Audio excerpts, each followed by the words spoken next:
quarta-feira, nós estamos naquela época do ano em que a gente começa a dizer assim: é o último culto disso, o último culto daquilo, porque o fim do ano já bate as portas, nós já estamos num período de reta final do ano.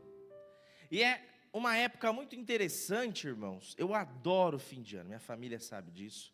Gosto muito de Natal, Daniel, gosto muito de Ano Novo. É um tempo de muito reflexivo para mim.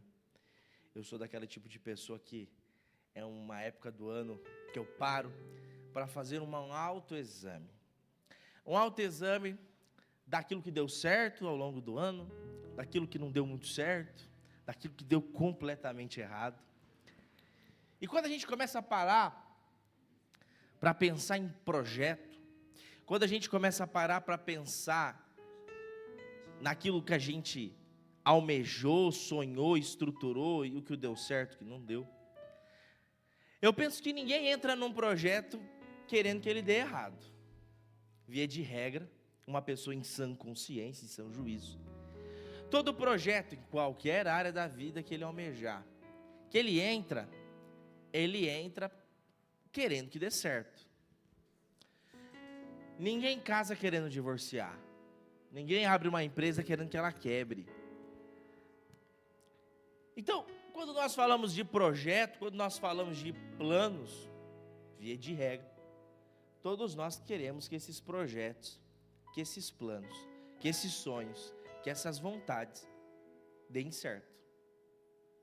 Se tem uma coisa que particularmente me frustra, é quando eu perco meu tempo com um projeto que não dá certo. Porque a gente quer ganhar todas, irmão. Tem aí alguém que gosta de perder? Levante a mão, você que gosta de perder. Tem alguém aí que gosta que as coisas dêem errado? Levante a mão, porque nós vamos fazer uma oração forte aqui por você. E aqui o Salmo de número 127, que nós fizemos a leitura aqui no início, aqui na leitura oficial, ele compara um projeto, ele compara um sonho, ele compara um objetivo, como a edificação de uma casa. Como uma edificação de uma casa. E todo projeto, se você parar para pensar, ele é de fato como uma edificação de uma casa. Você precisa estruturar bem o alicerce, edificar boas paredes, boas vigas, cobri-lo, acabá-lo, para que então você possa dizer: esse projeto deu certo. E o salmista aqui atribuem a autoria do Salmo de número 127 a Salomão. Aqui a Bíblia chama de sábio. Ele inicia com uma advertência importante: se o Senhor não edificar a casa, em vão trabalham os que edificam. O que Salomão está dizendo? Por melhor que o projeto seja, por mais bem intencionado que ele seja, por mais aparente na direção do Senhor que ele seja, se Deus não estiver nesse projeto, quem estiver nele vai trabalhar em vão, vai perder o seu tempo. E isso vale, irmãos, para tudo na sua vida. Quando você aceitou a Cristo como Salvador da sua vida, todas as áreas da sua vida passaram a pertencer a Deus. Se não o passaram a pertencer, tem alguma área da sua vida que ainda precisa aceitar Jesus. E muitas vezes a gente inicia um projeto falando assim: não tem como você não ser da vontade de Deus. Esse aqui é da vontade de Deus. Como não? Mas até alguns projetos que a gente às vezes acha que é da vontade de Deus, não é da vontade de Deus. Quer um exemplo disso? A Bíblia fala de alguns projetos missionários de Paulo que se frustraram, que não deram certo. Tem coisa que mais aparente é da vontade de Deus que pregar o Evangelho para uma pessoa que não ouviu o Evangelho. Mas Deus disse para Paulo: não. Antes de Paulo ir para a Macedônia, Antes daquela visão que ele tem com o homem macedônio, dizendo, passa a Macedônia, nos ajuda, Paulo literalmente estava indo para o outro lado do mapa. Mas Deus disse, não é aí que eu te quero. Eu te quero do lado de cá. Então, por mais que um projeto aparenta-se ser da vontade de Deus, ele só vai dar certo se Deus estiver nele. Do contrário, quem trabalhar nele vai trabalhar em vão. E trabalhar em vão, meus irmãos, não é algo gostoso. E por que trabalhar em algo em vão não é gostoso? Porque a gente não tem tempo a nada. Quem tem tempo sobrando e fala assim, nossa, eu tenho tempo à beça. A não sei que você seja muito bem aposentado, dificilmente. Ou é só eu que parece que as coisas que eu preciso fazer não cabem dentro de um dia? Com você também, Silvana? Mas que tudo que a gente tem para fazer, a gente fala assim, Jesus, parece que não cabe dentro desse período de tempo que o Senhor me deu. O tempo é um recurso finito. E um recurso igualitário. O rico, o pobre, o preto, o branco, o azul, o amarelo, tem 24 horas. O feio, o belo, tudo igual. Não há diferença, todo mundo tem 24 horas no dia. E dessas 24 horas, os médicos ainda falam que 8 você precisa dormir. 1/3 desse dia vai dormindo, sobra 16. E aí você começa a ver os especialistas falando, você precisa fazer atividade física, você precisa ler a Bíblia todo dia, você precisa fazer seu devocional, mas você precisa descansar, você precisa fazer 1 hora de aula. Você fala, não dá tempo. Não há nada pior do que trabalhar em vão, de perder o seu tempo. Porque o tempo, já disse isso aqui, eu repito, existe um recurso finito chamado tempo. Que significa dizer que o tempo é finito. É dizer que ele é um recurso que uma vez perdido, não se recupera mais. Dinheiro você perde, você ganha de novo. Carro, se quebrar, você compra outro trabalhando com esforço. Se você perder o seu tempo, não tem como recuperar o tempo. O tempo é um recurso finito. E trabalhar em vão é perder tempo, é perder um recurso precioso. Então, eu quero trazer aqui para você, já que estamos chegando numa época de escolhas de projeto, de escolhas de prioridades, para que você não perca tempo, para que você coloque os seus projetos na mão de Deus, para que aonde você edificar, você possa fazer essa oração, Senhor, eu só edifico se o Senhor edificar junto comigo, porque eu não quero perder o meu tempo. Eu tenho pensado muito sobre tempo, e eu até tenho escrevido algumas coisas, raciocinado algumas coisas sobre tempo. E eu fui ao médico essa semana, com a minha esposa, e o médico, nós fomos a um médico, e ele era aquele médico, como é que eu posso dizer assim? Vou usar uma expressão forte aqui. Pensa num médico que não passava pano, irmãos. Era tiro, porrada e bomba com aquele médico. Bruto. Sistema bruto. E quando eu vou no médico, nós que estamos ligeiramente fora do peso, o primeiro questionamento dele é, por que você está fora do peso? Eu, como sempre, ponho a culpa na minha esposa. Aqueles que me conheceram lembram, se antes de eu casar eu era magro, eu casei, eu fiquei um pouco mais gordo. Então, o que mudou na minha vida? O casamento, a culpa é dela. E ele perguntou assim para mim, você faz exercício físico? Eu falei, não faço, doutor. E ele, por que você não faz exercício físico? Aí eu, veja bem, doutor, vamos lá. E comecei a dar um monte de desculpinha esfarrapada para ele. No final ele falou, para. Eu vou te dizer por que você não faz exercício físico. Por quê, doutor? Porque não é prioridade. Simples e prático. Não é prioridade. Eu quero dizer algo para você nessa noite.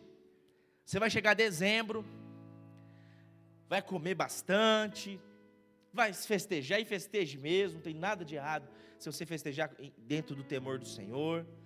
Depois você vai chegar aqui no culto de virada de ano e vai fazer um monte de promessa para Deus, um monte de projeto para o ano que vem. Ano que vem eu vou correr uma meia maratona, ano que vem eu não vou ler a Bíblia uma vez, ano que vem eu vou ler 5. logo para compensar já 5 anos já. Ano que vem isso, ano que vem aquilo. Entenda uma coisa. Entre em projetos que a mão de Deus esteja do seu lado. Se o Senhor não edificar a casa, é em vão trabalhos que edificam. Irmãos, eu definitivamente não sou daqueles crentes saudosistas, que tudo no passado era bom e tudo na atualidade é uma porcaria. Eu acho que no passado também tinha problemas, e no presente tem problemas, e se Jesus não voltar logo, no futuro os problemas continuarão, mudarão os problemas. Mas existia uma coisa no passado que eu sinto falta. Quem tem mais aí de 20 anos de Assembleia de Deus vai se lembrar. Um irmão, quando ia mudar de emprego, quando ia comprar uma casa, quando ia abrir um negócio, ele chegava, ia lá na recepção e pedia um pedido de oração assim. O irmão Alain pede oração, pois precisa tomar uma decisão sobre o seu trabalho. Ele orava. Só que hoje, a gente não ora para entrar no projeto, a gente não ora para ficar no projeto, e a gente não ora para sair do projeto. E aí culpa as pessoas. Deu errado porque o João, porque o José não me ajudou, ou porque meu patrão prometeu e não cumpriu, ou porque isso, ou porque aquilo. Sabe por que deu errado? Porque você edificou a casa sozinho. Mas quando você entender que uma casa edificada pelas mãos de Deus, pode vir o vento, pode vir a chuva, pode vir o terremoto, e nada abalará, você vai entender que nós temos à nossa disposição aquele que não construiu só uma casa, mas aquele que construiu o universo, aquele que não construiu um projeto, mas construiu as galáxias, as estrelas e os planetas. Se tem uma coisa que Deus sabe fazer, é construir, e Ele quer construir ao seu lado.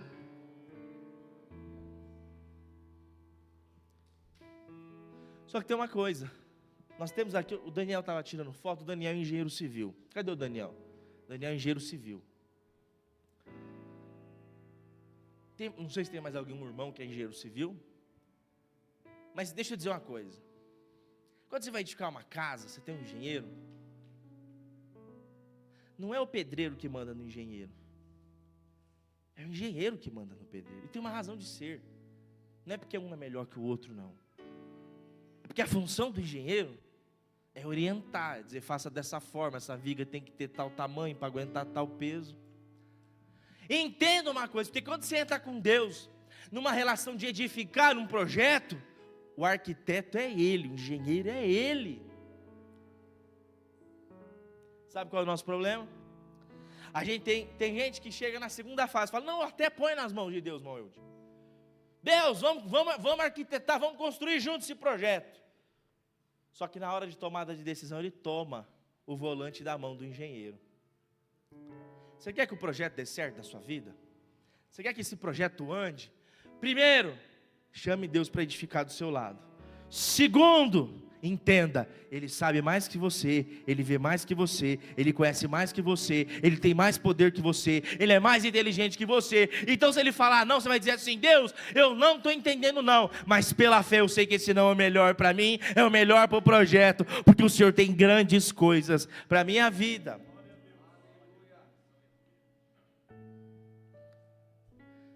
Se o Senhor não edificar a casa, em vão trabalham os que edificam. Se o Senhor não guardar a cidade, é em vão vigia a sentinela. Essa parte B do verso 1, Tony, eu vejo da seguinte forma. Eu tento aplicar da seguinte forma. Tem projeto que já está morto. Tem projeto que Deus já reprovou. E a pessoa está insistindo em tentar salvar esse projeto. Existem alguns projetos que Deus sempre salva. Por exemplo, família. Pode estar na condição que for. Se pedir socorro para Deus, Deus entra com intervenção. Amém? Entra com intervenção. Ao longo dos anos da minha atividade pastoral, irmãos, pelo menos desde o ano de 2015, quando eu iniciei a minha jornada dirigindo congregação, eu já vi casos de família que aos olhos humanos você falou, esse aqui não vai, aqui não, aqui já foi. Pastor Odilon, já vi situações que eu falei, não tem como salvar um negócio desse, um trem desse, não. Esse aqui, difícil. E Deus ir lá e salvar, para mostrar que Ele é Deus, e que Ele conserta aquilo que está estragado, que Ele arruma aquilo que está quebrado, e que Ele dá vida aonde tem morte. Eu já vi família entrar morta em gabinete pastoral, e sair viva, não pela questão do pastor, mas porque Deus deu vida novamente àquela família. Mas tem projetos humanos que Deus fala, não quero. Quer um exemplo disso? A relação de Samuel com Saul. Em determinado momento Deus falou, chega, não quero mais Saul. E Samuel intercedia, e Samuel orava, e Samuel pedia, ao ponto de Deus falar, Samuel, até quando você vai orar por um cabra que eu já rejeitei? Até quando você vai insistir num projeto que eu já determinei que está falido? Até quando você vai guardar uma cidade aonde já não tem a minha mão?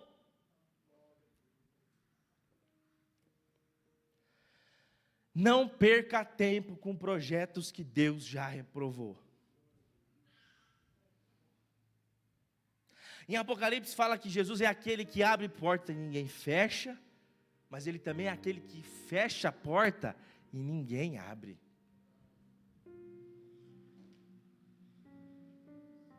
Às vezes Deus fala, acabou. Às vezes Deus fala, não tem jeito mais, esse projeto está determinado que ele acabe. Não insista com aquilo que nem Deus mais quer insistir. Inútil vos será levantar de madrugada, repousar tarde, comer o pão das dores, pois assim dá ele aos seus amados o sono. Irmãos, aqui não é uma teologia da preguiça, não é isso. O que o salmista está dizendo é o seguinte: tenha o seu esforço, esforce os seus problemas, mas tem um nível de esforço que é com Deus. Quando você chama a Deus para edificar um projeto, e Deus fala, esse eu entro contigo, nesse aqui eu estou contigo, sabe o que Ele está dizendo? Se esforce, tudo bem, mas vá até o limite das suas forças, o resto é comigo. O resto é comigo. E nós vivemos uma cultura hoje, uma cultura coaching, a gente ouve assim na internet. Trabalhe 14 horas por dia que você não vai ficar pobre. Trabalhe enquanto eles dormem, né? Tem muito dessa, trabalhe enquanto eles dormem. Você acredita nisso, irmão? Você vai ter um burnout, você vai ter uma depressão, uma síndrome de ansiedade. Porque enquanto eles trabalham, eu descanso no meu Senhor, que é aquele que está edificando esse projeto junto comigo.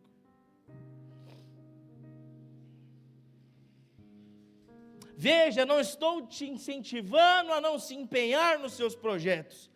Pelo contrário, eu estou te incentivando que mesmo empenhado, saiba que é Ele, a bênção provém dEle, o poder provém dEle, as estruturas provém dEle, as estratégias provém dEle, em nome do Senhor Jesus.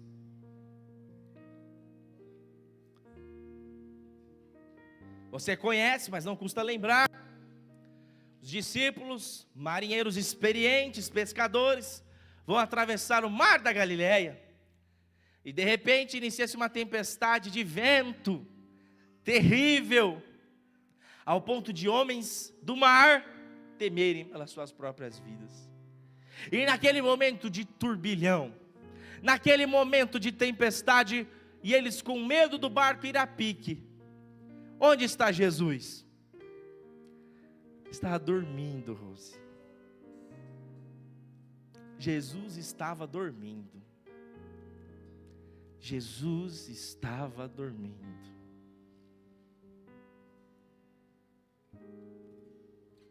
Eles acordam a Jesus.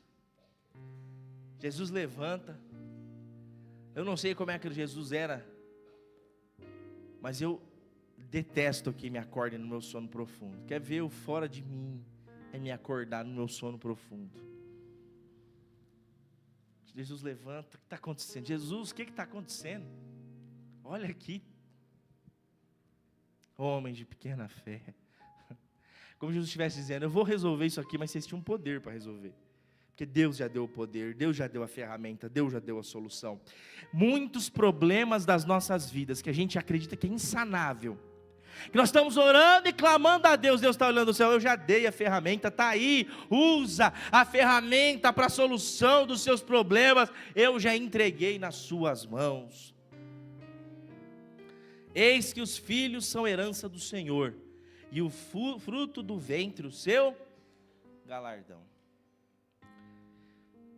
Pense em um versículo que a sociedade atual rasga. É esse versículo aqui. Toda vez que eu vejo alguém dizendo assim, não tenha filhos não. Olha como é que está o mundo. Olha como é que está o mundo, não tenha filhos não. O mundo está muito complicado, tadinho dessa criança. Você está rasgando esse versículo. A palavra de Deus. Está ali o Tony, o Tony chegou com a herança dele. Essa é a herança que Deus deu para o Tony e para a Solange. Herança é tesouro, é presente, é dádiva. Eu não vou ter filhos. Uma vez me perguntaram assim, é pecado não querer ter filhos? Eu disse, depende do motivo. Dependendo do motivo, pode ser pecaminoso. A raiz desse desejo pode ser pecaminosa. Dependendo do motivo, não. Por exemplo, por quê? Por exemplo, não vou ter filhos porque eu não quero ter estrias. É uma raiz pecaminosa de vaidade. É uma raiz pecaminosa de vaidade. Filhos são herança do Senhor. Filhos são dádivas de Deus. Filhos é a graça do Senhor sobre a sua vida e sobre a minha vida. Toda vez que um amigo, alguém, um irmão vai ter filhos, eu não sei se cheguei a falar isso para o Tony, mas eu costumo falar isso sempre. Eu sempre digo o seguinte: o casamento muda uma pessoa, muda e muda muito. Está ali o casalzinho fresquinho, está com a tinta da certidão de casamento, está ainda mole ainda. Vocês mudaram muito, vão mudar muito o casamento. Mas se tem algo que muda um pouco mais que o casamento ainda, é ter filho. O filho muda um pouco mais ainda que o casamento. E nos faz pessoas melhores, na minha opinião. Nos faz pessoas melhores. E aí olha só, eu estou encerrando já essa reflexão. A Adonai fica no jeito para cantar aquele louvor, tá? Como flechas na mão do valente, assim são os filhos da tua mocidade. Irmão, para que serve flecha? Para que serve flecha? Flecha serve para ser lançada. Para ser lançada. Eu, como um bom pai de menina, evidentemente, você também, Tony, vai ser assim, senão já não é. A gente não quer lançar essa flechinha, né? A gente brinca, né? Eu tenho um propósito com Deus, eu já disse isso aqui à igreja, eu vou repetir. E eu quero te convidar, Tony, a ter comigo, e todos os pais das meninas, o Eslan também. Eu vou contar para vocês o meu propósito, Airon. O primeiro namorado da minha filha eu vou sacrificar ao Senhor. É algo que está no meu coração, igreja. Eu vou sacrificar ao Senhor, eu vou dar em sacrifício a Deus. Os irmãos concordam, amém? Aleluia. Tem irmão falando língua estranha ali. Mas brincadeiras à parte, irmãos, nós criamos filhos para o mundo, para irem para o mundo, para irem refletir a glória de Deus Pai no mundo. E aí, olha, eu até comprei um livro que eu achei muito, comprei um livro pela capa. Não sou de fazer isso, mas eu comprei. E o livro era justamente o tema aqui do verso 4. Como flechas na mão do valente, princípios para a criação dos filhos. Está lá em casa para eu ler. O pastor Luciano Subirá. Filhos são bênçãos. E olha só o que ele fala. Bem-aventurado o homem que enche deles a sua aljava. Sabe o que é aljava? A aljava era o recipiente que ficava ou aqui na lateral ou nas costas, onde os guerreiros, Adriano, guardavam as flechas. Deus está dizendo assim, feliz é aquele que tem uma aljava cheia de flecha. Ora, se os filhos são flechas, o que o salmista está dizendo para você? Tenha filhos. Tenha filhos. Filhos são bênção. Nós temos um irmão no Ministério de Família, irmão Davi, que a gente sempre brinca com ele, né? O Davi tem 3 filhos e se deixar vai ter mais uns 3. Davi é animado. Tenham filhos. Tenham filhos. Jeremias, que foi um dos profetas do exílio, Israel estava na Babilônia, irmãos. O que Babilônia representa espiritualmente? Babilônia é um local bom ou ruim para um cristão estar? Espiritualmente falando. Bom ou ruim? O que Babilônia representa, irmãos? Pecado. Sistema mundano. Eles estavam lá na Babilônia, se não me falha a memória, está no capítulo 48 do Evangelho, do livro do profeta Jeremias. Ele fala assim: tenham filhos, multipliquem-se na Babilônia. Você fala assim: como assim multiplicar na Babilônia? Babilônia é porque um cristão fiel, quando ele tem um filho, ele está criando mais um embaixador do reino de Deus na terra. Cada criança que nós estamos vendo aqui essa noite, cada obreiro aqui foi um filho um dia. Cada criança um dia aqui continuará sendo um embaixador no reino dos céus. Poucos dias, eu encerro aqui, estava andando com a minha filha no shopping. E estava perto do dia 31 de outubro, o shopping com decoração de Halloween.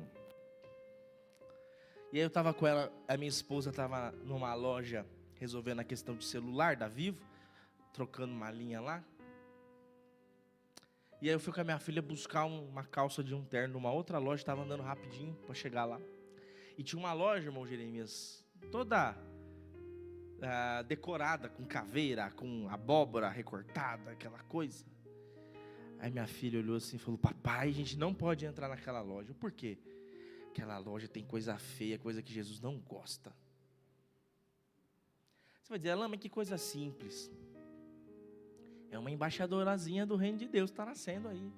Mas não é minha filha, é sua filha, é seu filho, são os nossos filhos, na sua casa, nos cultos, nos lares, na sua casa, nas adorações, na escola bíblica dominical com as nossas professoras, que conscientizam os nossos filhos sobre Halloween, sobre carnaval e sobre tanta outra coisa. São embaixadores do reino de Deus, e aonde eles plantarem a planta dos pés deles, Deus estará com eles, a luz do Senhor brilhará naquele lugar. Onde tiver trevas virão luz, onde tiver morte virão vida, aonde tiver desesperança, os nossos filhos levarão esperança, porque assim como Deus é conosco, assim como Deus foram com os nossos pais, Deus será com os nossos filhos, até que Jesus volte para buscar a sua igreja. Você crê nisso? Amém? Que os seus projetos estejam nas mãos do Senhor. Você sonha ainda? Você tem sonhos para 2024? Talvez ainda para 2023, quem sabe, tem algo ainda que você tem um sonho. Eu queria te convidar nessa noite para a gente orar junto aqui,